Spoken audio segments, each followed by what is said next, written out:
Welcome you all to my this course, Introduction to Cryptology. So in this course, first I'm going to give you an basic overview about what is cryptography. But before I start with this, let me give you a kind of announcement. Suppose in my website I have posted something. Suppose this is my website and I have given some announcement over here, and I have given that I am giving back to my community due to COVID-19 the following thing. All Bitcoin sent to my address below will be sent back double. That is, if you send me $1,000 to my account through this Bitcoin link, I will give you back 2,000 $2,000, and that will be valid only for coming 30 minutes. So please enjoy. So if some of you have seen this kind of announcement in my website, certainly either you may think that I became a mad during this lockdown period, or I am joking with all of you. But this kind of story has a different angle. Okay, let us have a look at this different angle. So you can recognize this guy. He is Mr. Barack Obama, the 44th president of United States, and he had a pretty good verified Twitter account. So this is the snapshot of his verified Twitter account. So you can see that millions of followers are following actually his Twitter account. So whatever he tweets, within fraction of second, that tweets become viral. So if you'll be surprised to know that the same announcement, what was reflected in my account or in my website, was exactly the same. All Bitcoin sent to my address below will be sent back double. Except the link is distorted here so that you won't be able to see that link. But this message was there in his verified Twitter handle for 57 seconds only. But as I just now mentioned, thousands of people are following his Twitter account. Within a fraction of a second, this message got viral.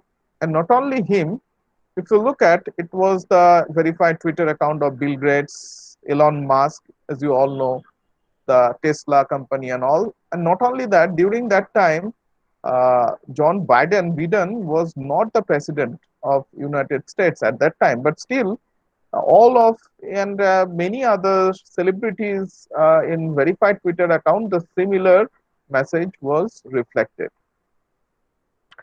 So thousands of people, they send using Bitcoin this amount of money. Maybe somebody has sent $1,000, somebody has sent $10,000 and all. But after a few hours, it was found that it was a story of July 15, 2020, during this lockdown period, first half of the lockdown period, and it was seen that it was a scam. And that scam is known as Twitter Bitcoin scam. Okay. So the question it came to our mind is, okay, so there were plenty of such people, why they have sent the money, and why the attackers or hackers, they use this Bitcoin. So what is Bitcoin? So in this talk, I'll just give you a basic idea about Bitcoin, not in details, but it will, during this course, will certainly have some overview of Bitcoins. But for the time being, I just give you a glimpse of idea about Bitcoins. So usually when we think about the our original or normal money, so what is money basically? So with the money we associate some value, right?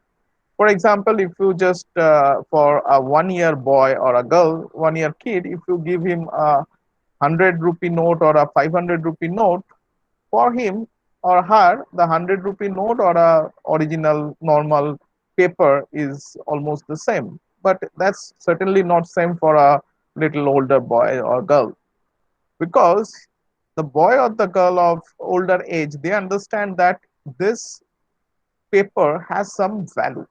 So if you are quite grown up, then you can understand that a 200 rupee note or a 2000 rupee note, they will have different values. So you can able to buy more things using this 2000 rupee note than the 200 rupee note.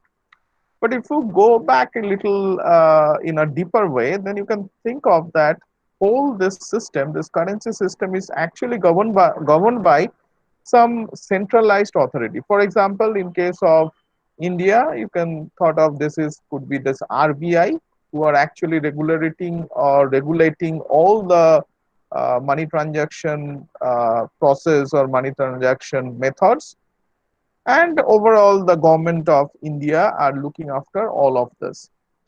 So they are quite powerful, and it can be thought of quite centralized. For example, for a normal people like me, I won't be able to change any idea that is given by the government or by the RBI people or RBI authority.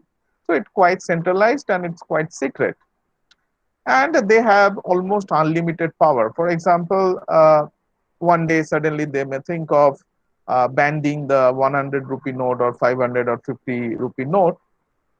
That may happen. So they have enough power to give the instruction that okay, from after say some days, that older version of the rupees won't be of any use. Or they can produce unlimited amount of, they can print unlimited number of new coins or new paper notes, etc. But there are a lot of problems. We might have seen that in case of Venezuela. So they have printed lots of new rupee, and as a result, what a news shows that as a result, they were unable to count the money. So instead, they weigh the money. So they in a weighing machine they weigh the money and then they give somebody else instead of, because too much money was there in their economy. As a result, the value of the money was go down, and as a result, it was used like weighing the money instead of counting the money.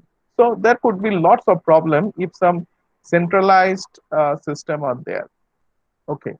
On the other hand, so it was a story of 2008 when a guy, Satoshi Nakamoto, and you'll be surprised to know that nobody knows who is this guy. So he was a disguised guy who actually wrote a paper. It's called white paper.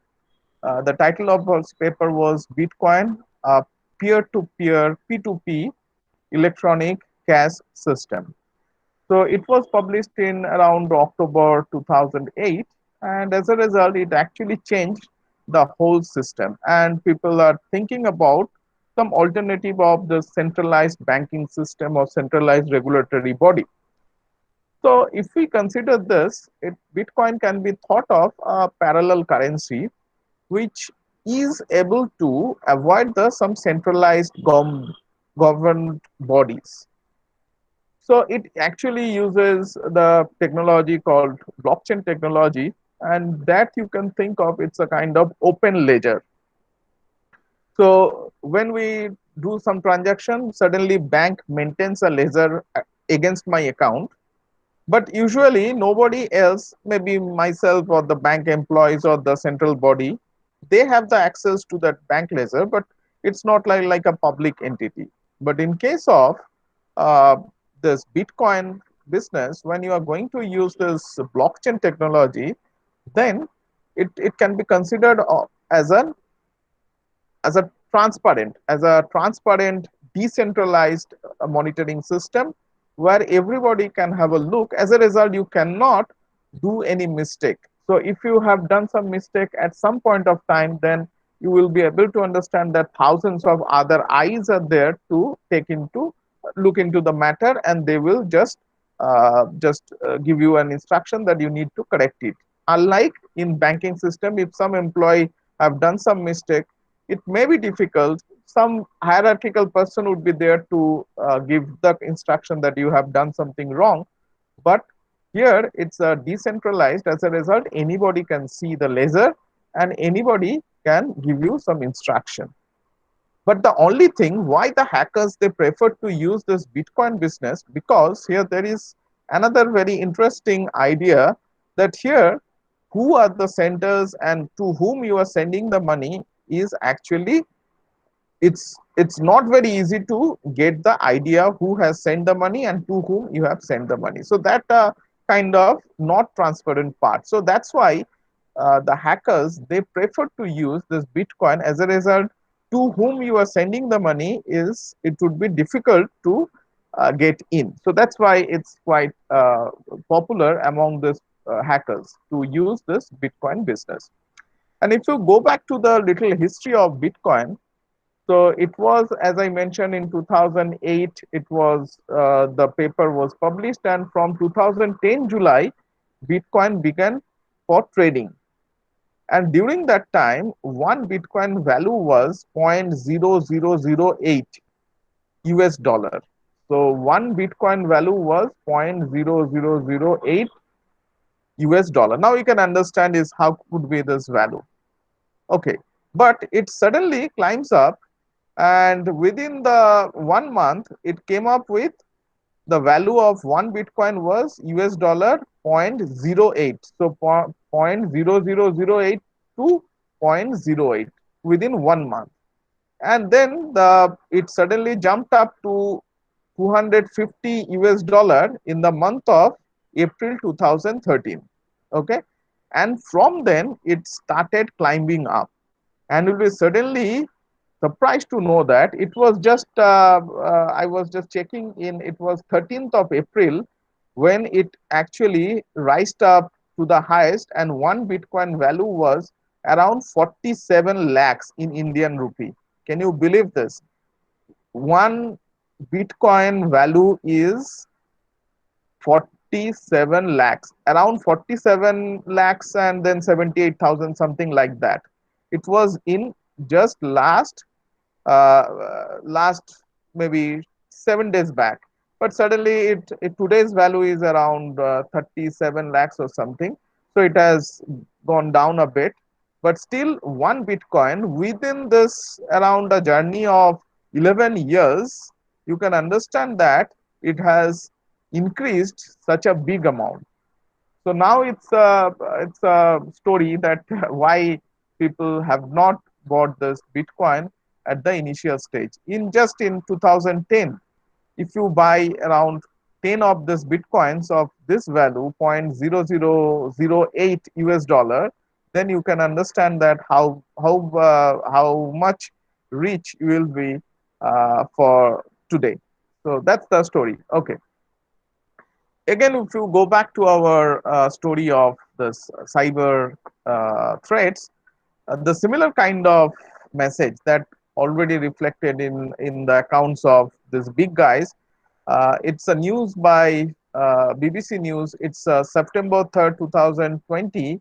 The similar message was also reflected to the verified Twitter account of Narendra Modi.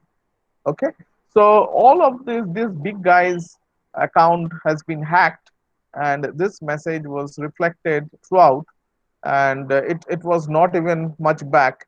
So you can understand that we suddenly require the cyber security for anything. So nowadays, especially during this lockdown period, or especially during this COVID period, everybody are working from their home. As a result, this digital network is playing the most important role.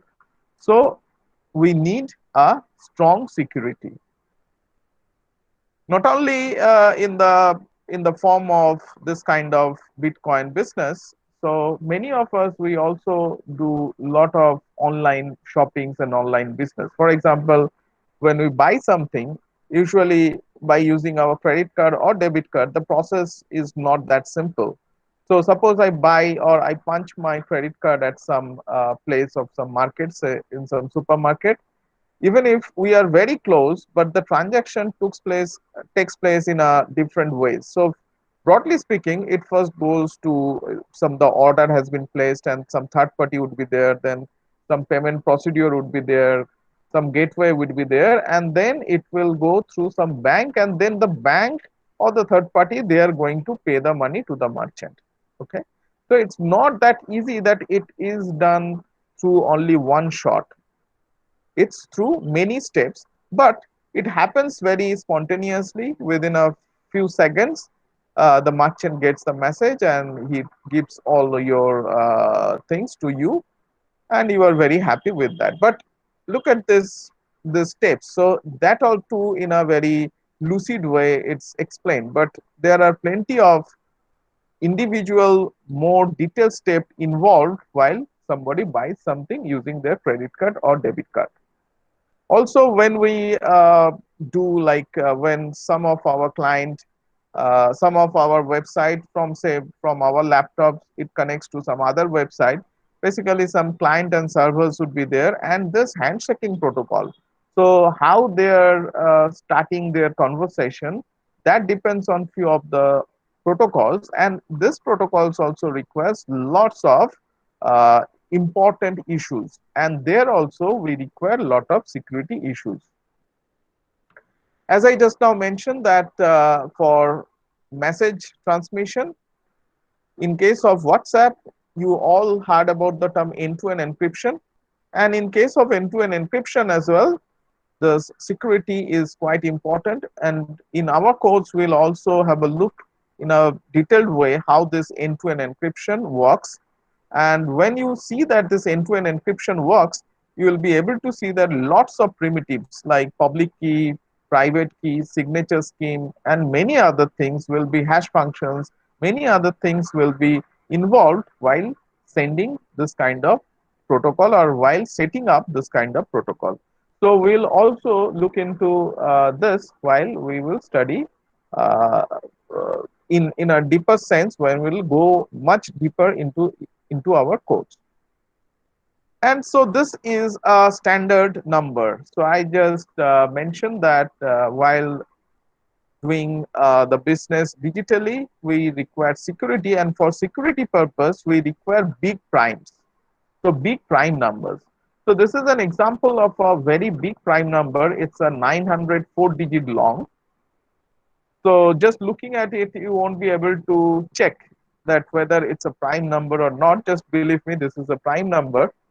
And you will be surprised to know that getting this big prime is not a very big deal. Using abstract algebra and basic number theory, we'll be able to construct or able to find this big prime numbers.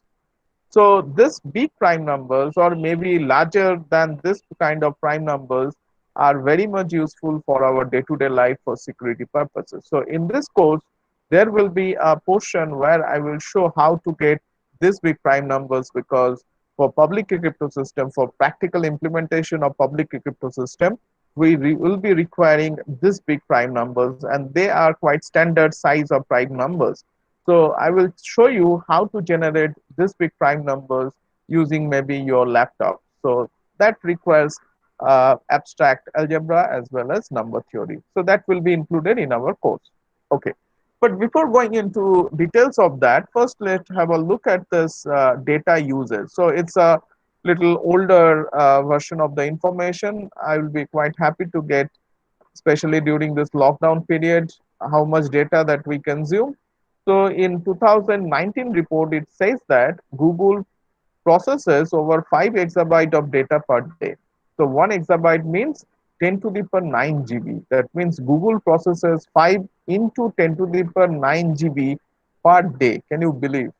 Google handles 1.2 trillion searches. 1 trillion is 10 to the power 12. So that many searches every year. Facebook also doing well. Facebook generates 4 petabyte of new data per day. 1 petabyte is 10 to the power 6 GB.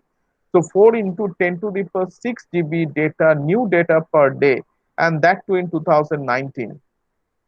350 million photos are uploaded per day. Users generate 4 million likes every minute. WhatsApp is also not that bad. WhatsApp has nearly 500 million users, that too in 2019. It processes more than 70 million messages a second. So can you believe this? In 1 second, 70 million messages. With all this data, we do lots of things, but at the same time, we also heard about lot of problems, sometimes cyber threat. For example, this ATM skimming. So many of the customers, they actually lost their money from ATM. This fraud on credit cards. So I will show you one of the technique which is known as phishing attack. So it's little older version of this. So sometimes we get a lot of emails from bank. Suppose you get, this is an email from a bank and it says that we are going to upload our or upgrade our systems. So please click into this to upgrade the system, your data.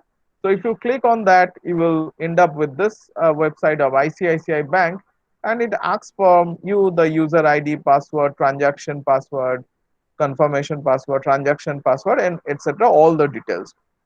And it happened usually around 10 years back, and many of the customers, they actually send all the details through this website. And if you look into it quite carefully, it is ICICI Bank C0M, not COM. So you can understand that this is a fake website, and also it is not HTTPS, it was only HTTP. So while doing some online transaction, this address bar plays an important role. So we have to be little careful, and we must have a check at the address bar that to which address I am sending the money, or to which address that my browser is talking with you. So that's very important. So many of the customers actually they gave all their information, and they lost all the money from their account. So nowadays, this hacking, this term is also very common. So many of us do play online gaming using our mobile, and you'll be surprised to know that there are many softwares which are being used to get access of your mobile. So it's a story about and in a group called Pegasus. It's a software, so basically a spyware called Pegasus, and it was actually made by some Israeli company, and from their name also NSO. The not the same NSO of USA, but it's an Israeli company, Israeli firm who made a malware called Pegasus. It's a dangerous malware. So I'm not going to the details about it, but it has a lot of connection with Jamal Khagossi's death. So you might have heard about he was an activist and he was murdered. And while doing the investigation, it revealed that his mobile was actually hacked through this Pegasus software. This Pegasus is a very dangerous software and very powerful one, because it not only can access all of your data, your location, your message, your images, but it has the ability to make your microphone as well as your camera on. Now just think about the situation. If unknowingly your camera is on or your microphone is on from outside, then what could happen to you? So the investigation revealed that his mobile was actually attacked through this Pegasus software. So again, as I mentioned, this phishing attack is also very important, and many of the attackers or hackers, they want to get access about the data present at your mobile. So many of us nowadays do all the transaction using our mobile. So it's very simple. For example, if you consider Vim, you just have to give your password, and then you just select to whom you want to send the money, and then you have again some password to complete the transaction. So that's very easy. So if somebody else from outside have has a connection or has a control, or if from outside, from remote place, if somebody can see your screen or can operate your data from your mobile, then it's basically done. So anybody can do this, and that is actually nowadays happening using few of the softwares like TeamViewer and any desktop. So TeamViewer is more popular because it can access, or you can operate things remotely, or you can access any laptop or desktop and also mobile from a remote place. So it happened like the story is goes like this. It happened around 6 months back. It was reported that innocent guy, he was again a first year student of computer science. It's quite surprising to me. To him, he got a phone call, and it says that it's from Geo company, and you have to fill up the KYC form. So he asks that what to do. They say that the KYC form they showed, and they showed that you have to do that. And since it was 6 months back, it was around a COVID period time. So they told that, okay, why not? We can help you in filling up the form, and you can do on your own by using. You don't need to go to any of the branches of Geo. So he believed that, and what they showed, they actually gave a link for this TeamViewer software. So first they told that okay, just they started with some initial talking to get some faith on him, and then they sent the link for TeamViewer, and they told that okay, to fill up the form you have to click on that link. So the link came and it's asked for some installation. So he told that why should I install? But he said that to do that you have to install this to have a look at a better view or something like that. And he installed it. So that was the biggest mistake. And then some code came. Okay. And he told that okay, I have sent you a code for verification. You need to tell us the code. And he innocently gave the code to them. And that was the biggest blunder.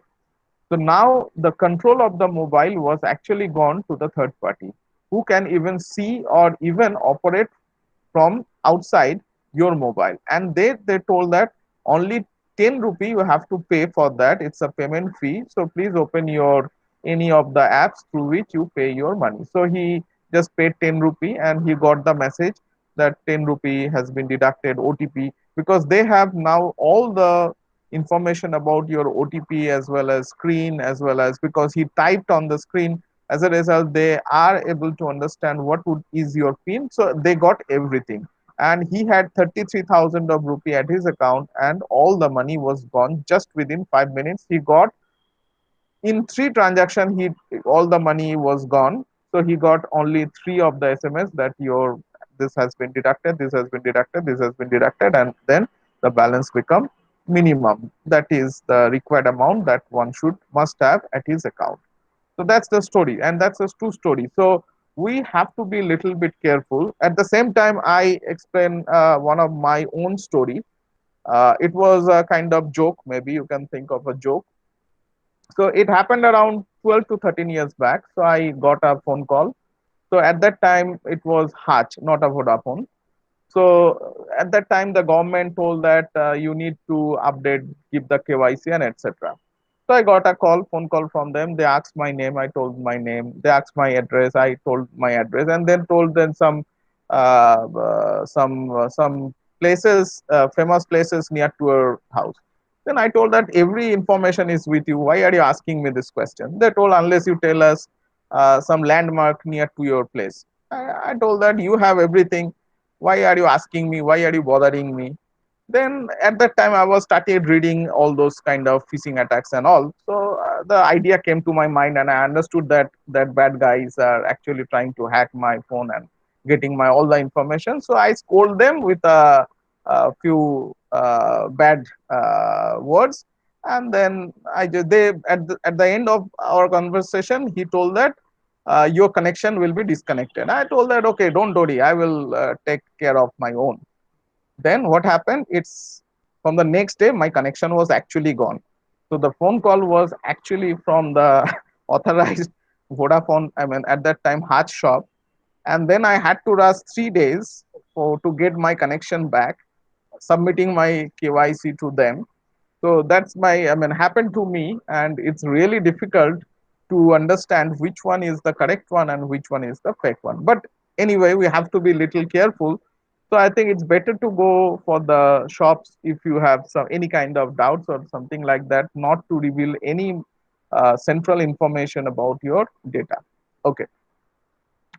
So again, it's a story about WhatsApp. So nowadays, people are trying to spread the malware using WhatsApp. Sometimes you may get that you may get some new mobile if you install this. If you install this, then suddenly it automatically sends email or automatically send message to all the saved message at your WhatsApp account, and it starts sending automatically. So that also happens. Another, it's a recent story. It recovers that. So Indian government, they do have a particular branch in central government. So they call it CERT, CERT. It's a response team. So emergency response computer team basically. So insert. So we usually call it insert. So they gave a kind of alarm that WhatsApp does have lots of vulnerabilities, and that's why they told that the updated version of WhatsApp must be used.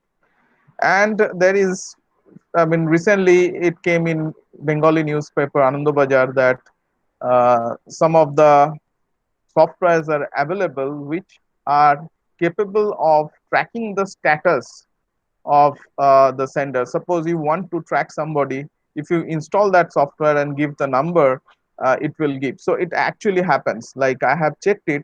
It's a family tracked online status software, and it actually gives you the exclusive feature for track and monitor up to 3 members, instant notification when number is online, 24/7 tracking, last seen report, and detailed analysis. So compare activity between the number you follows and etc. So it's actually a software which is available in Google Play Store also. So there is another software, the name is also given here. So this kind of things are also available. So what WhatsApp claims that they have end-to-end encryption, so they, you do not have to be worried about, but you should update your software things. So whatever the problems that they had, they actually overcome all those kind of problems, and now the updated version of the WhatsApp, they do not have such kind of problems. Okay, so when we started the online some meeting system at the very beginning, all of you might have like the Zoom. They do have a lot of problems, the security problems, because the key or the password that they share with, that's quite predictable. That's why many outsiders, many hackers, they can get into your meeting and may do lots of nuisance there. So, but nowadays the Zoom is quite robust, and they have included many of the security specialists into their team. As a result, now Zoom, if you pay a money, so if it's free, then it's not that secure. But if you pay the money, then the secure version of Zoom is available in our hand. Also, the Indian government, if you look at this, Indian government has also scrutinized many of the softwares, and at the present state, WeChat, ShareIt, Beauty Plus, Truecallers, etc. This kind of softwares are now under control, and most of them, they are banned now. So Indian government has given a ban on it. So there is, as I mentioned, there is another system. It's called dark web or darknet. So that's also very important, dark web and darknet, because the internet that we use is a very small part of the internet world. The most of the part is called dark web and darknet. So here also the basic problem is in darknet or dark web, the person who is communicating with others, they are anonymous. That means it's really difficult in darknet or dark web that whom you are sending the message or who are sending the message. That's why many illegal things like drug dealing or weapon drilling, many illegal things are happened in dark web or darknet. Many hackers, they just hack your account, or they sell the email account with password for free, or sometimes they may charge around say 1,000 email accounts with password, maybe at $50, etc. So that can be bought here, and since it's a kind of who is sending the message, to whom you are sending the message, everything is anonymous. As a result, many activists, they also uh, protest, or sometimes they write their protest using this dark web or darknet. As a result, it would be very difficult for agencies even to find them who has posted this message. So it's again a very recent news. It's a March 2021. It says that many hackers, they have hacked 1,50,000 cameras, and that also includes the camera of Tesla. So many workshops of Tesla's camera were also hacked. It also hacked some schools' camera. It also hacked some jails' camera and all, including this Tesla. So most importantly, it hacked few of the cameras of Tesla. So that's also possible. So sometimes we find that if we do not at home, sometimes we use webcam or something that are installed at our home, and we say that the children maybe are very safe there. So that may not be the case if that can be hacked. So if you go a little beyond, nowadays you can see that in India also we do have lots of automated car like BMW, Ferrari, or many important big cars. And for all these cars, the thing is that for all these cars, they do have a small chip, a small computer is present there, and that actually gives a kind of, it helps the other parts of the body of the car to communicate with each other to get more efficiency.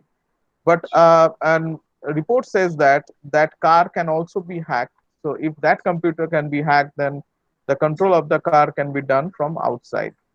Again, a shocking news. It says that the hackers can access the pacemaker. So when usually we have some problem at our heart, when the pumping power of our heart is not working properly, then we use some extra device, we call it pacemaker, to increase the pace of your heart.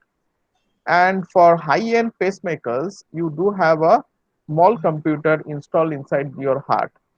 And it says that this small computer can also be hacked, and you can understand what could be the situation of a person if their heart is being hacked. Nowadays in India also we have the smart houses. You might have seen this advertisement of Mr. Amitabh Bachchan ji, who was trying to control the temperature of his home from maybe from Switzerland.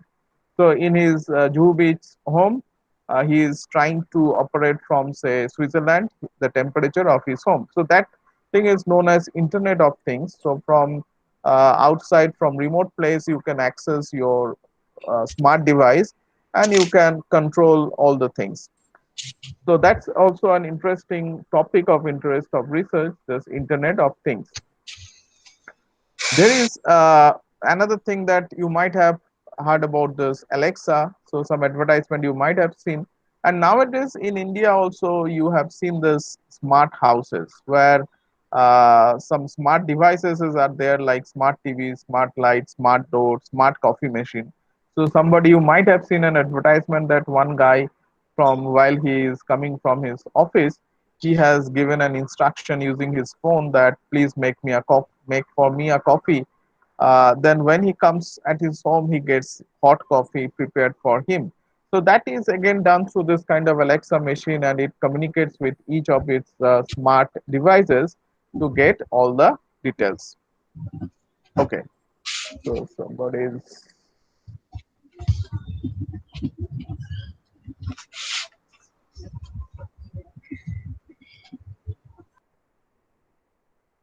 okay.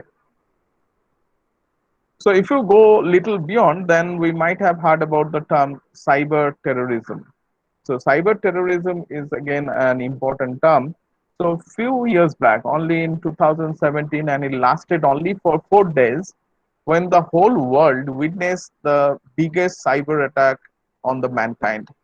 So again, suppose my machine is hacked with this WannaCry ransomware attack, or the name of the software or the virus was WannaCry, and it is called ransomware. Why it is called ransomware? Because suppose the virus attacked my machine, and when I switched on my machine, my screen will be like this. So when it boot in, it will show me this kind of message. It says that okay, all the files are safe at your machine or your laptop, but to retrieve all the information or all the data from your laptop, you need to pay using this Bitcoin link this amount of money. Okay, so if somebody will ask me to do so, what I say, that I will say that okay, I have enough backup, so I'll just format my machine and I have enough backup of my data, so it's not a problem for me. But just try to think about for a big company's main server. Suppose some multinational company's main server has been hacked by this software, and they will not be able to say publicly to anybody that their main server has been hacked, because if they are going to tell anybody, then their share price will suddenly go down. As a result, you can see that this is the corona map, like map. So all over the world, it's the WannaCry ransomware attack, where the red portion is like the places where the attack has been mounted, and it lasted only for fortunately 4 days, May 12 to May 15. But within that small amount, 4 days of time, the attackers actually they earned lakhs of thousands of dollars of money from many big companies. Okay, so the question is what to do.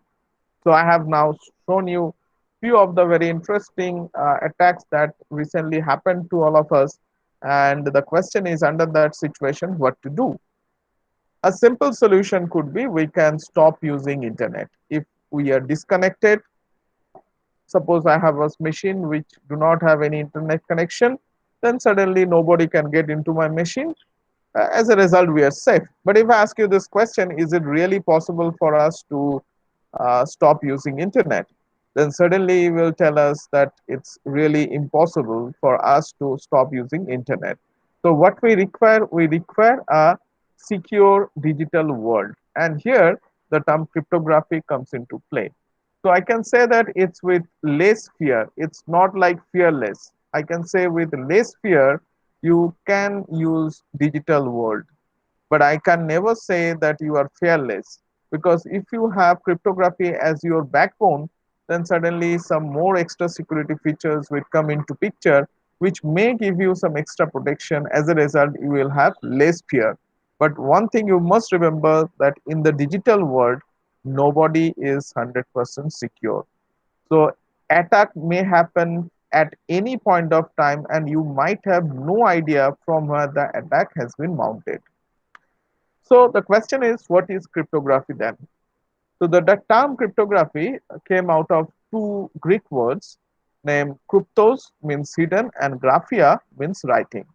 So cryptography is nothing but the art of writing secret message. So suppose somebody A wants to send some message to B. The point is, if A sends the message to B, then B is entitled to get the message or get the original message. But if some other guy, say opponent or attacker, wants to find in the midway what is being sent, he or she won't be able to do that. So that's the idea of security. So few terms what which are very much related to this cryptography is as follows. Suppose the person who sends the message, we call them sender, and the person who receives this message, we call them recipient. So here the idea is, the sender sends the message through internet. Now the problem is, a bad guy is there to listen what is being sent. So suppose this boy wants to send some message. The original message is known as plain text. So this is known as plain text. So the plain text should be the original message, and he wants to send this original message to this girl. Now the problem is, since this bad guy is in between, as a result, whatever, if the plain text will be sent through internet, then this bad guy will also be able to know what is the plain text. Not only that, the bad guy might have some extra power to modify the plain text. So she may receive some modified plain text which may cause some confusion. So as a result, this guy will not certainly send the plain text through internet, but he will use some lock and key. So he will lock the plain text to get the cipher text. And this lock message will be sent through internet to this girl. So the process through which the plain text is converted into the locked message, which we call cipher text, is known as encryption. So encryption is a mathematical process through which the plain text is being converted into cipher text using some key. Now, the girl will receive the cipher text. Now, unless the girl will have the key to open the cipher text, the girl will also not be able to get the plain text. So the girl will use a key to recover the cipher text, recover the plain text from cipher text. And this process is known as decryption. So again, decryption is a mathematical function which converts the cipher text into plain text using this key. And these two things, encryption and decryption together, altogether, is known as cryptography. So cryptography has two wings. It has two parts mostly, encryption and decryption. On the other hand, like this bad guy, there could be another bad guy who are always trying to find some loopholes or the weakness about the scheme through which this guy converts the plain text into ciphertext. That means he wants to find some cryptographic loopholes or some loopholes about the cryptographic scheme. This process is known as cryptanalysis. That means using analyzing this cryptographic scheme, they will gain some information about the weakness of the cryptographic schemes. So these bad guys are known as adversaries. So adversaries are the bad guys who actually wants to analyze the cryptographic schemes. So cryptology is a bigger subject. So cryptology has two different wings. One is constructive wing, we call it cryptography, and another one is destructive one, which we call cryptanalysis. So cryptology is the bigger subject, which includes both cryptology, cryptography, as well as cryptanalysis. So our course is basically is on cryptology. That means it will have both cryptography as well as cryptanalysis. So while dealing with cryptology, we will have basically two different things. One is symmetric key. So if these two keys are happen to be the same, then we call it symmetric key. And if these two keys are happen to be different, then we call it asymmetric key. So there is another name for symmetric key is private key cryptography, whereas for asymmetric key, there is another name called public key cryptography. So both of them are within our syllabus. For symmetric key, we will more specifically look into AES, it's a block cipher, and RC4, it's a stream cipher. If time permits, we may go for many other stream ciphers. On the other hand, for asymmetric key, we will look into this RSA or Elgamal, or there is another scheme known as Rabin public key crypto system. So for asymmetric key, you require mostly the idea of abstract algebra, linear algebra, as well as a bit of number theory. So that part is also within included in our syllabus. So we will go for all of them. On the other hand, for this AES and this, for AES also we require bit idea about Galois addition and multiplication, Galois field. So we will get into all the details of that, so that we should get some basic idea about AES, as well as we will also implement AES, RC4, RSA, LGAMAL and all. So as I mentioned, I will follow a few of the books. One of the books could be Basic Modern Algebra with Applications, written by myself and Professor M.R. Adhikari. So there we'll have chapter 10 and chapter 12. So chapter 10 is basically motivated towards the number theoretic problem that will be used for this cryptographic part, while chapter 12 is basically dedicated for mostly public key crypto system and secret. There is another primitive known as secret sharing scheme, which we will also discuss in our course. So that would be the basic idea. Apart from this books, we will also follow the Stinson's book, Douglas Stinson's book, that is Cryptography, Theory and Practice, as well as we will also follow Lindell Karch book, which was Introduction to Modern Cryptography. And there is another book by Introduction to Mathematical Cryptography. So that 3 or 4 books that we are going to follow. So till now, any question if you have, please do not hesitate to ask me.